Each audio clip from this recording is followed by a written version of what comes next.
the theory is, and there is evidence, that the top section of the shroud is actually a medieval reweave.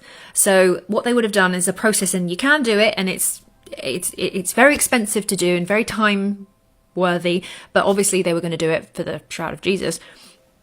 You would pull the fibers out, trim back the burnt fibers, and then you would be able to reweave in the exact same herringbone weave that the original shroud was in, and you reweave the last few centimeters of the shroud, and you can basically make it look brand new. However, you would have a very old ancient piece of linen fabric, and then you'd have a very new fibers that were at the top.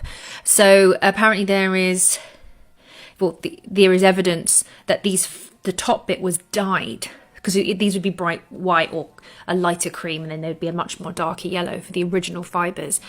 And the reason why this was spotted was there was a woman who was like a sort of textile expert, and she was looking at the shroud, and she could see, because to the most people they wouldn't notice where the old weave and the new weave starts and finish, because it's seamless. You're pulling fibers into fibers. But she was a bit of an expert, and she said, to my eyes, I can see exactly where they've done the repair.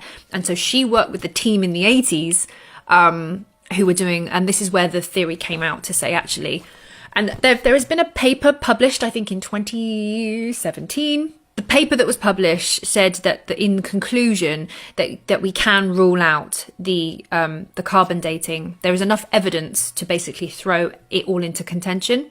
And the conclusion of the 1980s carbon dating cannot be sustained. So the official is that the carbon dating can at least, if you're not going to agree to rule it out, you can at least park it for a moment.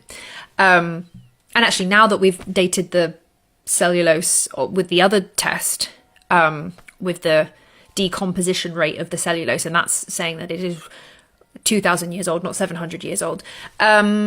We can put the carbon dating to one side. I also saw something saying that they've looked at sort of they found a Jewish historical shroud, linen shroud, and it didn't use the herringbone weave, and they were arguing that the herringbone weave was very popular in the medieval times, and therefore it couldn't have been used, that the weave is not consistent historically. However, I looked into the history of herringbone weaves, and they found evidence for it at 600 BC in Ireland, and it's all across ancient civilization, the herringbone weave. The ancient Egyptians used it. It's in ancient Italy. So I don't think you can conclusively say that it's impossible for a herringbone weave linen to have been found in the time that it was found.